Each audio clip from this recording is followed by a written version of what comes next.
আসসালামু আলাইকুম রহমতুল্লাহি ওবরাকাতু। আপনারা সবাই কেমন আছেন? নিশ্চয়ই ভালো আছেন। আলহামদুলিল্লাহ আলহামদুলিল্লাহ, আল্লাহর রহমতে আমি ভালো আছি। এটা বিশেষ কথা, এই যে বাংলাদেশে বিরোধী দল এইসব করতে করতে আজ বাংলাদেশটাই অবস্থা খারাপ। বিরোধী দল বলা যাবে না, আমার হিসাবে সহযোগী দল বলা লাগবে। কারণ বিরোধী দল ওর কামই হলে খালি হলে পিন মারা, খোঁচা মারা, কথা কবা, মানে ভালো কাজ করলেও ওর প্রশংসা নেই, অপ্রশংসা করা। তা আমি মনে করি যে বাংলাদেশে যে দল সবচেয়ে বেশি ভোট পাবে সে হবে প্রধানমন্ত্রী। আর তারপরে যে দল একটু ওই বড় দলের থেকে একটু কম পাবি সেই দল হবে সহযোগী প্রধানমন্ত্রী। মানে ও সবসময় সহযোগিতা করবি, যে ওই দল যদি কোনো কিছু করে সেগুলো তাকে বলা হবে, তার সাথে সাক্ষাৎ করাবি, মানে কীভাবে দেশে উন্নয়ন করা যায়, উন্নতি করা যায় সেই সব আলোচনা করতে থাকবি।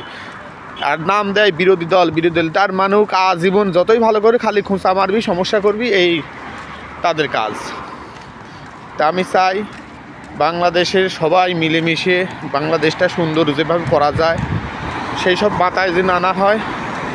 কারণ খালি পয়সা খাওয়ার চিন্তা যে না করে, বড়লোক হওয়ার যে চিন্তা না করে, এক দল যেভাবে চলে গেছে আর বাকি যে দলগুলো দুইটা দল আছে না, বিএনপি আর জামাত, এরা যদি অবশ্যই উল্টাপাল্টা কাজ করে ঈদের পরিণতি এরকমই হবি।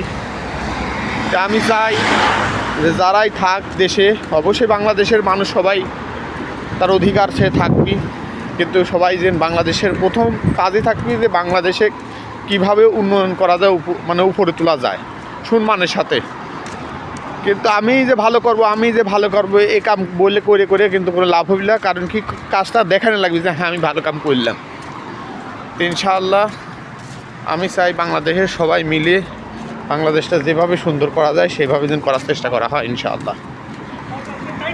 আর ডাক্তার ইউনূস স্যার আমার কথা যখন ইলেকশন দেয় দিক, উনি আগে দেশটা সুন্দর করুক, আর এগুলো রাজনীতির দলগুলো সবাই ভালো হোক, তাদের মন মানুষটা ভালো করে করুক, তারপরে ইলেকশন হোক। আর আমি ইলেকশন দিয়ে যায় কী করবেন, আপনারাই কী করবেন, আপনারা কি ভালো কিছু করতে পারবেন?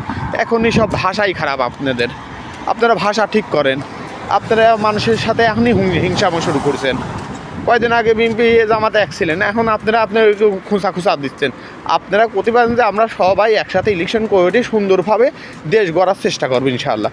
কিন্তু আপনারা তা না করে ওর পিছনে লোক দিচ্ছেন, ওর পিছনে লোক দিচ্ছেন, এভাবে তো হয় না। দেশ কীভাবে উন্নত হবে কন? যাই হোক, আমি চাই অবশ্যই মন মানুষটা আগে চেঞ্জ করতে হবে সবার, দলগুলোর, বেশি করে দলগুলোর। ইনশাআল্লাহ। ওকে, আসসালামু আলাইকুম ওয়া রাহমাতুল্লাহি ওয়া বারাকাতুহু।